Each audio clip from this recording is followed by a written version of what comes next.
কোনো কেমিক্যাল রিয়াকশনের ফলে বা কোনো পোকামাকড় বা সাপের বিষাক্ত কোনো জিনিসের ফলে এই খালি গায়ে বসে রয়েছি, তার পিছনে একটা কারণ আছে। একটা কাশি কাশি কাশি কাশি হচ্ছে বারবার, এবার দম আটকে আসছে, তারপরেও কাটছিলাম, নিঃশ্বাস বন্ধ হয়ে যাচ্ছে আর দম আটকে যাচ্ছে।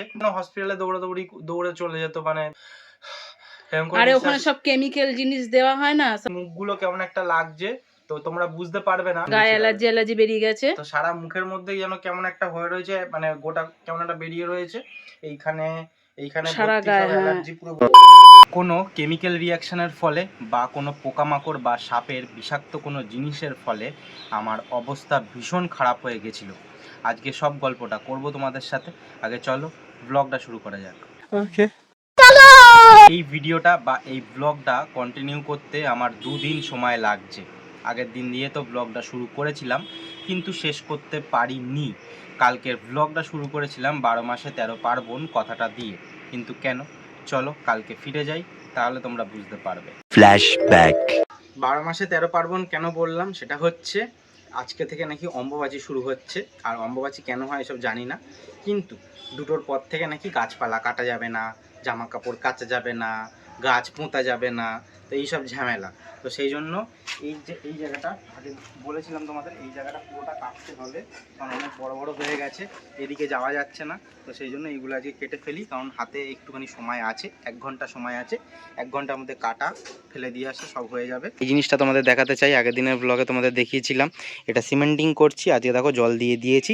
আর আগের দিনের ব্লগে এটা বলেছিলাম তোমাদের, খালি এইগুলো একটু একটু সিমেন্ট দিতে বাকি আছে, এটা জল দেওয়া থাকলেও কোনো অসুবিধা হবে না, আমি এখানে সিমেন্ট দিতে পারবো, শুধু এইগুলো। হ্যাঁ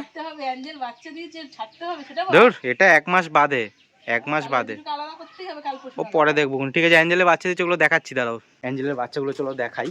কেন দেখাবো, একটা সুন্দর জায়গার মধ্যে বাচ্চাগুলোকে রেখেছে। এই হচ্ছে আমার অ্যাঞ্জেলের অ্যাকোরিয়াম, যেটা তোমরা সবাই চেনো, সবাই জানো। এই হচ্ছে আমার দুখানা অ্যাঞ্জেল, এর মধ্যে ছেলে মেয়ে কোনটা সেটা ঠিক আছে, পরের ব্যাপার। বাচ্চাগুলো দিয়েছে, কোথায় রেখেছে খালি একবার দেখো। আমি একটা কয়েন প্ল্যান্টের ডাল এনে এখানে দিয়েছি, কয়েন প্ল্যান্টের গাছটা খুব সুন্দর এখানে রয়েছে, তো বাচ্চাগুলোকে রেখেছে কয়েন প্ল্যান্টের পাতায়। দাঁড়াও আমি ফ্ল্যাশটা অফ করি। এই বাবা একটু সরো বাবা, একটু সরো বাবা, সরো। ও ভাবজোর বাচ্চাদের আনতে হ্যাঁ যাচ্ছে। হ্যাঁ, এইসব পড়ে যাচ্ছে, দেখো না, দেখো। আরে ছেড়ে দে, দূর থেকে কর, ও কিছু হবে না, ওরা সব নিয়ে আবার করবে। তো দেখো কোন জায়গায় রেখেছে, দেখো। বৃষ্টির ওয়েদার, তাও ভাত বসিয়ে দিয়েছি এখানে, জানি না কতটা ভাত রান্না হবে, কারণ আবার গুড়ি গুড়ি বৃষ্টি পড়ছে। ঠিক আছে, উনুন জ্বলছে হালকা হালকা, হোক যতটা হোক হোক। এখন ভাবছি এই কাজটা যদি না করতাম বা 2 দিন বাদে করতাম তাহলে বেশ ভালো হতো, কারণ এই কাজটা করতে গিয়েই যত ঝামেলাটা হয়েছে। কি কারণে হয়েছে না হয়েছে সেটা তো আমি জানি না, কিন্তু এই কাজটা করার সময় থেকেই আমার শরীর অসুস্থ হতে শুরু করে দিয়েছিল। না একদম প্রথমে না, ঠিক ওই পেছন দিকটা যখন করছিলাম তারপর থেকে, ঠিক এই সময়টার পর থেকেই কিন্তু অসুবিধা হচ্ছিল। 1 hour later। কিছু কিছু সময় খালি গায়ে থাকি, ভিডিও করে দিই তোমাদের, কিন্তু আজকে এই খালি গায়ে বসে রয়েছি, তার পিছনে একটা কারণ আছে। তোমরা দেখছিলে বেড়াটা, গাছগুলো কাটছিলাম, এইবার কাটার পরে হঠাৎ করে বিষম খেয়ে কেমন একটা কাশি কাশি কাশি কাশি হচ্ছে বারবার। এবার তাও কাটছিলাম গাছগুলো, তো কাটা তো কমপ্লিট হয়ে গেছে, এদিকটা যখন কাটলাম তখন মানে পাচ্ছি না, কেমন যেন মনে হচ্ছে দম আটকে আসছে, তারপরেও কাটছিলাম, তারপরে একদম পাচ্ছিলাম না, ঘরে চলে আসলাম, মানে কেমন যেন মনে হচ্ছে নিঃশ্বাস বন্ধ হয়ে যাচ্ছে আর দম আটকে যাচ্ছে। মানে অন্য কেউ হলে মনে যেন হসপিটালে দৌড়ে চলে যেত, মানে নিয়ে যেতে হতো বা কিছু হতো, মানে নিঃশ্বাস নিতে পারছি না, পুরো দম আটকে যাচ্ছে। তো আসলাম, সেখানে বসলাম, বসে অমৃতাঞ্জন আছে, অমৃতাঞ্জন এখানটা দিলাম, তাও মনে হচ্ছে। আরে ওখানে সব কেমিক্যাল জিনিস দেওয়া হয় না, সব কার্বলিক অ্যাসিড ফ্যাসিড দেয়, আর ওইখানে গিয়ে কাটতে গেছিস, ওইগুলোই গন্ধটাই গেছে। কি হলো ব্যাপার, হঠাৎ করে এত কাশি আর এত মানে দম আটকে আসছে, দিয়ে সঙ্গে সঙ্গে বসলাম, বসে কিছুক্ষণ রেস্ট নেওয়ার পরে স্নান করতে গেলাম, এখনো পুরো কমেনি। তারপরে স্নান করতে করতে দেখছি মুখগুলো কেমন একটা লাগছে, তো তোমরা বুঝতে পারবে না, কাছ থেকে সারা গায়ে অ্যালার্জি বেরিয়ে গেছে, তো সারা মুখের মধ্যেই যেন কেমন একটা হয়ে রয়েছে, মানে গোটা কেমন একটা বেরিয়ে রয়েছে, এইখানে সারা গায়ে অ্যালার্জি পুরো বেরিয়ে গেছে। এবার জানি না কেন হলো এটা, এবার এইসবের জন্য বিষম খেয়ে হচ্ছে নাকি জানি না, সেটা মুখের মধ্যে কেমিক্যালটা চলে গেছে বলেই ভেতর থেকে এই জিনিসটা হচ্ছে, নিঃশ্বাস নিতে কষ্ট, অ্যালার্জিটা। এবার জানি না, পুরো গা হাত পায়ে অ্যালার্জি তো বেরিয়ে গেছে, আর দম আটকে, মানে এখনো যেন একটু কষ্ট হচ্ছে, বুকটা ব্যথা হয়ে গেছে, এখন একটুখানি হচ্ছে ঠান্ডা লেগে, মানে কফ উঠছে একটুখানি, কাপুরছে, তো যাই হোক ওটা ঠিক আছে, কিন্তু দম আটকে যাচ্ছিল যেটা না আলাদাই। আর এখন সারা গায়ে অ্যালার্জি বেরিয়ে গেছে, দেখি একটু নিজে সুদল নিয়ে রেখেছি, সুদল মাখবো, পুরো সারা গায়ে পুরো বেরিয়ে গেছে পুরো। One eternity later. আজকে ব্লগের সেকেন্ড ডে। আগের দিন আর কোনো ভিডিও করতে পারিনি, কারণ শরীরটা ভীষণই খারাপ হয়ে গেছিলো। শরীরটা খারাপ বলতে ওইগুলো হওয়ার পরে এমনি ব্যাপার ঠিকঠাক ছিল, এবার যেহেতু কিছু একটা স্মেল ভেতরে গেছে, তারপর থেকে মাথার এত যন্ত্রণা, ওষুধ খেয়েও কমলো না, আজকেও মাথার যন্ত্রণা করছে ভীষণ। সারা রাত্রি ঘুমোতে পারিনি, মানে একবার করে ঘুমোচ্ছি ঘুম ভেঙে যাচ্ছে। ভোরবেলা থেকে একটু ঘুমিয়েছি, তো এখন বাবা চা করে নিয়ে এসছে, চাটা কতটা বিষাক্ত জিনিস যে ওর নিঃশ্বাসের সাথে গিয়ে নিঃশ্বাস নিতে পারছে না, বুকে কষ্ট হচ্ছে, অ্যালার্জি বেরিয়ে গেল, সারাটা দিন অসুস্থ হয়ে রয়েছে। আর একটা জিনিস হচ্ছে, তার আগে কি একটা কামড়েছে যে এইখানটা ফুলে রয়েছে।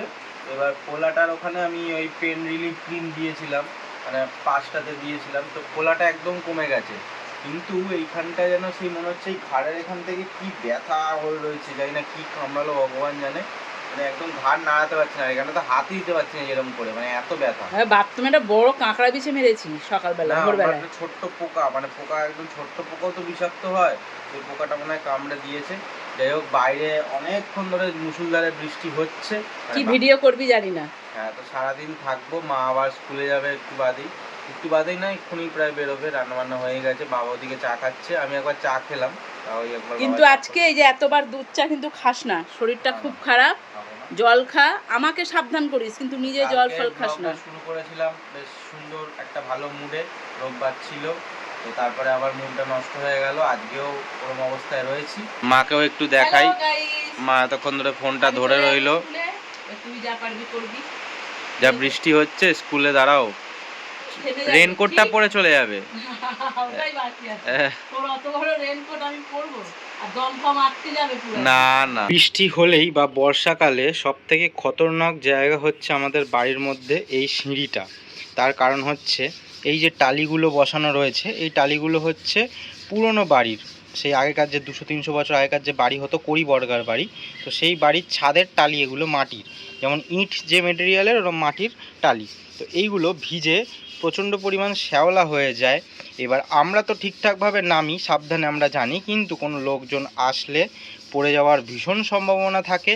অনেকে পড়ে গেছে, বাবাও পড়ে গেছে, অনেকে তো পড়েছে, আমার বন্ধু যে পল্লব বলে একটা বন্ধু আছে, ও একবার পড়ে গেছে আগের বর্ষাকালে, তখন অনেকে পড়ে যায়। সেই জন্য এতদিন যে বৃষ্টি হচ্ছে, বাবা এর আগে একবার ঘষে দিয়েছিল, আজকে আবার ঘষে দিচ্ছে, দেখো একদম এখন চকচক করছে, নয়তো অনেক শ্যাওলা হয়েছিল। একটা জিনিস যেটা আগের দিন তোমাদের দেখানো হয়নি, এই যে টগর গাছের ডাল বসিয়েছি সব এই জায়গাগুলো, মানে এই জায়গায় যেমন দুটো টগর গাছ রয়েছে, তেমন এদিকেও টগর গাছ বসানোর চেষ্টা করছি, মানে যাতে হয়, কারণ দুখানা মতন গাছ হয়েছে, এর আগের বারে ওখানে বসিয়েছিলাম কিন্তু সব মরে গেছিলো। ওই যে দূরে গাছটা রয়েছে আমি দেখাচ্ছি তোমাদের, এই যে এই গাছটার থেকে ডাল ভেঙেছি, এই গাছটা অনেকটা লম্বা হয়ে গেছিলো, মনে হচ্ছে হয়ে যাবে। আর এই গাছগুলো কদিন বাদে কেটে দেবো, সব অনেকটা বড় বড় হয়ে গেছে। তো যাই হোক, বাবা সিঁড়িটা পরিষ্কার করে চা বানিয়ে নিয়ে চলে এসছে, আমার জন্য এই যে চা রয়েছে, চাটা খাবো, খেয়ে তোমার আর কি কাজ আছে এখন? পাতা মাথাগুলো ফেলবো। আচ্ছা, দেখো মাথা যন্ত্রণা করছে, গঙ্গায় চান করতে গেছিল। আগের দিনও ভেবেছিলাম গঙ্গায় স্নান করতে যাব, এইসবগুলো হলো বলে গঙ্গায় স্নান করতে যাইনি আগের দিনকে, আর আজকে গেলাম, কারণ মাথা যন্ত্রণা কমছে না একদমই। এবার কী আর করবো, গঙ্গায় স্নান করে আসলাম, এবার এখন এই মুহূর্তে মাথার যন্ত্রণাটা একটু কম লাগছে, তো আমাদের মা আবার মাথায় একটু তেল দিয়ে দিয়েছে, তো এখন কম লাগছে, এবার জানি না কি হবে। আগের দিন মাংস নিয়ে এসে ঠিকঠাক করে খাইনি, না অবশ্য ঠিকঠাক করে না খেয়েছি, কিন্তু অতটা মন ভালো মতনভাবে খেতে পারিনি, মানে মনটা প্রসন্ন হয়নি। তো আজকে আবার মাংস দিয়ে ভাত খাবো, রয়ে গেছে কিছুটা, মাও কালকে আমার এইসবের জন্য ঠিকঠাকভাবে খাইনি, বাবা খেয়েছে, বাবা এসব তোয়াক্কা করে না, তো বাবা খেয়ে নিয়েছে।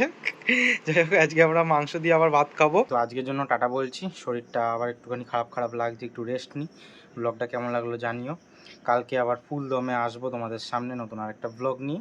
এটা কেমন লাগলো ঝটপট করে কমেন্টটা করে জানাও। টাটা।